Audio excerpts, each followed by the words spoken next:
시편 31편의 한 편을 저희가 다 성경 공독을 했습니다. 31편의 구조를 보면요, 다윗이 고통 가운데 있다라고 하나님에게 고백을 해요. 그리고 그 고백을 가지고 하나님께 기도합니다. 하나님, 이 고통 중에서 나를 구원해 주소서라고 고백합니다. 그리고 나서는요, 지금 이 고통이 사라지지 않았어요. 지금 이 고통 가운데 여전히 거하고 있음에도 불구하고 다윗은요, 구원의 하나님을 찬양합니다. 하나님, 지금 내가 고난 중에 있지만 하나님께서 나 구원해 주심을 찬양합니다 라고 고백을 해요. 이 다윗의 시들을, 시편의 시들을 잘 보면 이 구조가 계속해서 드러나죠. 자신이 힘들 때, 힘든 문제 상황에 있을 때 가장 먼저 하나님 앞에 부르짖고 기도하고, 그리고 그 기도한 이후에 또다시 염려하고 근심하는 것이 아니라 기도 중에 하나님을 신뢰하기 때문에, 하나님을 인정하기 때문에 곧 어떻게 해요? 구원의 하나님을 찬양합니다. 그리고는 그곳에서 나를 구원하시는 하나님, 여러분들도 찬양해라 라고 권면을 해요. 이것이 다윗의 시의 구조입니다. 다윗이 긴급한 고통의 중심에 있었습니다. 주변의 수많은 원수들이 거짓 모함과 관계로 다윗을 넘어뜨리려고 해요. 다윗을 죽이려고 해요. 오늘 말씀의 본문에도 보면 친구들조차도 다윗을 피합니다. 그리고 다윗을 두려워해요. 비밀이 친 그물로 인해서 고립된 상황을 겪었습니다. 근심으로 인해 눈과 영혼과 몸이 쇠하였다라고 고백해요. 얼마나 고통스러운지, 얼마나 두려운지, 얼마나 아픈지, 영혼까지도, 육체적으로의 질병도 드러났을 뿐만 아니라 영혼까지도 아프다라고 고백합니다. 기력과 뼈가 쇠하였고, 그리고 부끄러움으로 친구들 앞에서조차 살아갈 수밖에 없는 다윗의 상황이에요. 매일 슬픔과 탄식과 또 불안과 염려로 살아갈 수밖에 없죠. 원수들이 자신을 해하려 하기에 두려운 가운데 다윗이 거하고 있습니다. 왜 하나님께서 다윗을 이런 아픔의 상황까지 몰아가실까? 하나님이 능력을 보여주시면 되는데, 하나님 앞에 내가 그렇게 신앙적으로 헌신하고 하나님 앞에 내가 부족한 것이 없는데 하나님은 왜 오늘 나를 죽음의 상황으로 몰아가실까? 나를 힘들게 하실까? 나를 아프게 하실까? 왜 내게 이런 문제를 경험하게 하실까? 하나님 앞에 우리는 부르짖을 수 있어요. 그런데 더 답답한 것은 무엇이냐면 하나님이 그럴 때마다 침묵하신다는 거예요. 하나님이 살아계시기는 하니까 지금까지 신앙에 대해서 우리가 의심할 때도 있습니다. 신앙은요, 고난 중에 드러나죠. 평소에 그냥 나한테 평상시의 일들 속에서는요, 우리의 신앙이 드러나지지 않습니다. 그런데 문제 상황 가운데 내가 맞닥뜨리게 됐을 때 내가 가장 먼저 하는 행동이 나의 신앙이에요. 아프리카에 비서새라는 새가 있습니다. 매 독수리와 같은 수립과로 큰 날개와 튼튼한 다리를 가지고 있다고 해요. 그래서 하루에 30km를 날아다니면서 곤충, 뱀 이런 사냥들을 해서 살아갑니다.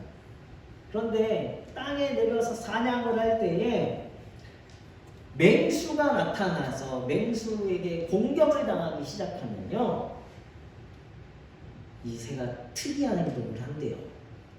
30km를 날아다니는 매 독수리과에 속해 있기 때문에 가장 잘하는 게 뭐죠? 하늘 나는 게 가장 잘하는 거예요. 땅의 맹수를 만났을 때 어떻게 해야 되죠? 너무 쉽게 날아가면 돼요.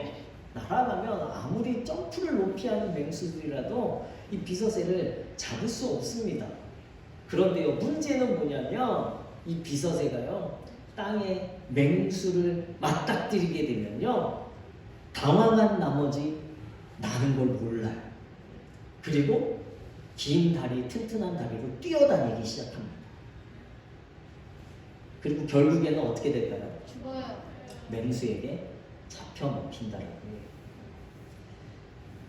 교회를 우리가 잘 다니다가도 문제가 생기면요, 비서새처럼 당황한 나머지 꼭 해야 하고 우리가 잘 할 수 있고 우리가 잘 아는 것을 잊고 세상 속에서 뛰어다니는 많은 성도들이 있습니다. 문제가 생기면 더욱 하나님 앞에 나와야 하는데 문제와 어려움이 생기면 더 하나님을 등지고 살아가신다라는 거예요. 다윗이 하나님의 마음에 합한 자가 될 수 있었던 것은 무엇이냐면, 다윗이 잘나서 다윗이 정말 하나님 앞에 옳은 행동만 해서 다윗이 하나님의 마음에 합한 자가 아닙니다. 범죄를 저질렀어요. 하나님께서 하지 말라는 일도 서슴없이 하기도 했습니다. 그래서 나라를 위기에 빠뜨리기도 했죠. 그런데 다윗이 하나님께서 내 마음에 합한 자라고 인정하신 것은 바로 문제가 생기면 하나님 앞에 가장 먼저 무릎을 꿇는 자였기 때문이에요. 가장 먼저 하나님 앞에 나아가서 내가 의지할 분은 오직 하나님밖에 없습니다 라고 고백했기 때문이에요. 오늘 말씀 속에서도요, 다윗은 고난의 깊은 중심에서 고백합니다. 내가 이렇게 기력이 쇠해질 정도로, 내 영혼이 피폐해질 정도로, 내가 힘들고 아프고 불안하고 염려 가운데 있지만 14절 말씀에요, 이렇게 고백해요. 여호와여, 그러하여도 나는 주께 의지하고 말하기를 주는 내 하나님이시라. 다윗의 고백입니다. 놀라운 반전이에요. 고통과 고난에서 건져달라고 고백하며 부르짖고 있어요. 현실이 이미 죽음과 같은 고통 중에 있었습니다. 그럼에도 불구하고 주님의 뜻을 신뢰하고 주님만 의지하고 주님은 내 하나님이심을 고백하고 있는 거예요. 이것이 다윗의 믿음, 하나님께서 다윗을 인정한 믿음이에요. 믿음은요, 하나님의 뜻을 완전히 인정하는 것이 믿음이에요. 우리는 하나님의 뜻을 인정해야 합니다. 지금 내 상황과 환경이 어떻다 하다 할지라도 우리는 나를 구원하실 하나님, 능치 못함 없으실 그 하나님을 신뢰하며 하나님을 인정할 때에 오늘 우리는 그 고통과 불안과 아픔 속에서 이미 구원받은 하나님의 복을 누리는 성도가 되게 될 줄로 믿습니다. 내가 기도하고 바라고 간구한 대로 이루어지기를 바라는 것이 믿음이 아닙니다. 내 뜻대로 이루어지지 않는다 할지라도 하나님이 완전하시기에 그것이 하나님의 뜻임을 인정하고 감사할 수 있는 것이 믿음이에요. 잠언 3장 6절 말씀에 보면 너는 범사의 그를 인정하라. 그리하면 내 길을 지도하시리라. 우리의 모든 시간과 환경 속에서 우리는 하나님을 인정해야 합니다. 그래야 성도가 되어지는 거예요. 내 생각과 다르다고, 내 방법과 틀리다고 불평과 불만이 시작되면 우리는 하나님을 인정하지 않는 사람이 되어지는 거예요. 내가 옳다 할지라도 불평과 불만이 시작되면 그것은 곧 교만으로 바뀌어집니다. 우리는 욥을 통해서 우리가 알 수 있죠. 욥의 정의로움이 계속해서 하나님 앞에 드러나죠. 내가 사람도 구제하고 내가 하나님 앞에 늘 제사하고 늘 번제를 드리고 내가 하나님 앞에 의롭지 못한 행동을 한 적이 없는데 왜 내가 이 심판을 당해야 하는가? 그러다 마지막 순간에 욥이 깨닫습니다. 아, 내가 내 의를 드러내는 것이 교만이야. 하나님 앞에서 나는 죄인입니다 라고 고백해요. 우리가 가장 먼저 해야 되는 것은요, 하나님에 대한 불평과 불만, 의심과 비난과 비판이 아니라 가장 먼저 우리가 하나님을 인정하고 하나님이 선하시고 기뻐하시고 온전하신 뜻이 무엇인지를 먼저 분별하는 것이 변화된 성도, 사도 바울이 로마서 12장 2절에 고백하고 있어요. 믿음 있는 성도의 모습은 바로 이 모습. 하나님을 인정하는 것이 우리의 삶에 먼저 시작되어져야 합니다. 저희 첫째 아들이 어릴 때요, 착했을 때 저를 막 부릅니다. 아빠 도와줘! 아빠 도와줘! 아빠 이것 좀 해줘! 그런데 제가 해도 안 되는 거예요. 그래서 아빠 못해. 아빠 못하는데, 그래서 되게 제가 미안했어요. 아들한테 못하는 아빠의 모습을 보여준 것 같아서. 근데 그때 착했을 때 이 아이가 저한테 뭐라고 이야기하냐면, 아빠가 못하면 나는 더 못하지 뭐. 괜찮아. 이렇게 이야기하는 거예요. 착했을 때. 그 일을 도와달라고 했는데 그것을 아빠가 하지 못한다고 해서 더 이상 너는 내 아빠가 아니야가 아닌 거죠. 또한 아빠가 나보다 더 많이 할 수 있는 힘과 능력이 있는데 아빠가 하지 못한다면 자신은 당연히 하지 못하는 것이고 이것은 당연히 할 수 없는 일이라고 그냥 인정하게 되어지는 거예요. 더 이상 더 큰 문제를 내가 만들지 않아요. 이제 당신은 내가 신뢰할 수 없어요. 당신은 아빠가 아니에요 라고 말하지 못해요. 요즘엔 아빠 이거 좀 해줘. 근데 제가 아빠 이거 못하는데 아빠 이것도 못해? 이렇게 변했어요. 아빠에 대한 신뢰가 있다는 것이죠. 그런데 우리가 아는 것은요, 하나님은 능치 못하심이 없으시다라는 거예요. 그 일을 하지 않으시는 것은 하나님이 능력이 없어서 또 하나님이 못해서가 아니라는 거예요. 하나님이 능치 못하심이 없으시기 때문에 그 일이 이루어지지 않은 것은 하나님께서 더 완벽하고 더 좋은 하나님의 뜻과 계획이 있다라는 것을 우리는 인정해야 합니다. 이것을 믿어야 돼요. 이것이 믿음입니다. 이 믿음이 우리 문해교회 성도님들에게 있으시기를 예수 그리스도의 이름으로 축원합니다. 알렉산더 대왕에게 매 전쟁 때마다 알렉산더 대왕을 도우러 다녔던 의사 한 사람이 있었습니다. 근데 어느 전쟁에서든지 어느 곳에서든지 알렉산더 대왕이 이 의사를 데리고 다녔어요. 그래서 그 의사를 질투하는 사람들이 있었겠죠. 그래서 그를 없애려고 묘책을 세웠습니다. 알렉산더 대왕에게 의사가 어느 날 아침 알렉산더 대왕의 컵에 독약을 넣을 계획을 세우고 있다라고 편지를 보낸 거예요. 그 사람은 알렉산더 대왕이 그 의사를 당장 처형시킬 것을 생각했겠죠. 그러나 마침 이 식사 때에 알렉산더 대왕이 편지를 받았습니다. 그리고 그 편지를 모인 모든 사람들에게 읽어줬어요. 그리고는 그 의사를 똑바로 쳐다보면서 알렉산더 대왕이 이러한 행동을 했습니다. 바로 그 의사가 건네준 그 컵을 집어서 그 안에 있는 것을 마셨다라는 거예요. 이것이 믿음이에요. 여러분은 하나님을 어떻게 인정하십니까? 여러분은 하나님을 어떻게 믿고 계십니까? 하나님뿐만 아니라 오늘 옆에 계신 성도님들을 인정하십니까? 하나님도 인정 못하는데 사람을 어떻게 인정하겠어요? 신뢰가 깨져 있어요. 그러나 우리는 오늘 살아있음, 오늘 우리 가운데 생명이 있다는 것은요, 이 신뢰를 회복할 기회를 우리에게 주셨다라는 거예요. 우리는 회복해야 합니다. 믿음을 가져야 돼요. 옆 사람을 인정해줘야 돼요.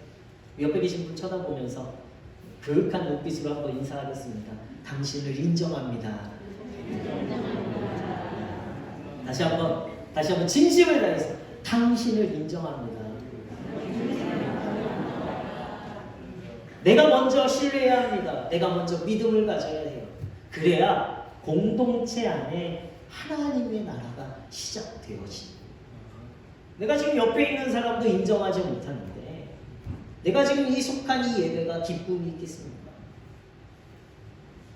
내가 하나님을 인정하지 못하는데 오늘 내가 드린 예배가, 내가 드린 예물이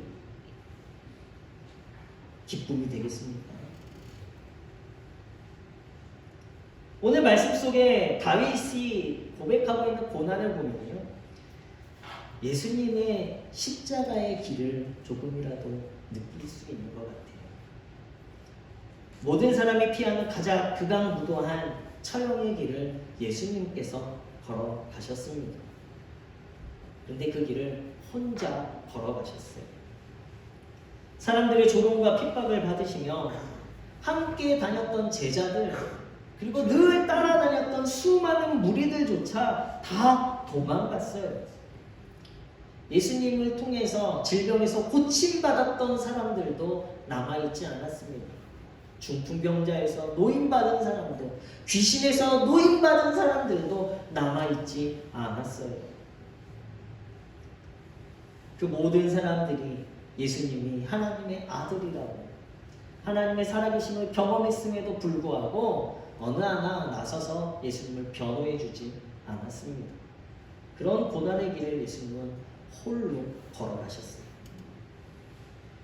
그 길을 걸어가실 수 있으셨던 것은요, 단 하나의 믿음이 있었기 때문입니다. 그 길이 바로 하나님이 이루어 가실 모든 인류를 구원하기 원하시는 가장 완벽한 구원의 길이었기 때문입니다. 이 길을, 이 십자가를 확신했기 때문에 예수님은요, 홀로 묵묵히 그 십자가를 지고 걸어가실 수 있는 거예요. 하나님은요, 고난을 피하게 하시는 하나님이 아니십니다. 하나님은 반전의 드라마를 연출하시는 최고의 연출가세요. 기적의 역사를 이루어 가시는 하나님이십니다. 고난을 피하고 고난 속에서 죽게 버려두시는 하나님이 아니라 하나님을 인정하는 완벽한 믿음을 드러내기 위해서 하나님은 이 고난의 중심에, 고통의 가장 깊은 곳에 우리와 함께 하시고 우리를 그곳에서 극적으로 높이시고 세우시는 분이 되시는 줄로 믿습니다. 우리가 고난 근처에도 안 가게 하시는 하나님이 아니시라는 거예요. 고통을 느껴보지 않도록 완벽하게 당신의 능력의 손으로 붙잡고 보호하시는 분이 아니시라는 거예요. 우리가 당하는 그 고난 중심에서 극심한 고통의 순간에 하나님도 함께 그곳에서 고통을 당하시고 우리와 함께 그 고통을 아파하시고, 그리고 그럼에도 불구하고 하나님을 인정하는 우리의 믿음 속에서 극적으로 우리를 구원하시는 능력의 하나님이 되시는 줄로 믿습니다. 지난주에 잠깐 말씀을 드렸는데 다니엘의 세 친구의 고백도 바로 이 다윗의 고백과 같죠. 왕의 명령을 따르지 아니하고 하나님만을 온전히 믿고 예배했는데 그로 인해 풀무불 속에 던져지는 사형을 당하게 되었습니다. 하나님을 믿었는데 구원이 아니라, 하나님을 믿었는데 형통함이 아니라 하나님을 믿었더니 죽게 되어진 거예요. 그러나 세 친구의 고백은 어떻습니까? 하나님이 살아계시다면 우리를 불 속에서, 왕에서 던져주실 것입니다. 그리 아니하실지라도 불무불 속에서 던져져서 죽게 되어진다 할지라도 하나님은 내 하나님이십니다. 더 큰 반전은 무엇입니까? 풀무불 속에 던져져도 그들이 죽지 않았다라는 거예요. 세 명이 아니라 예수님이 그 고통과 고난 가운데 함께 하고 계셨다라는 거예요.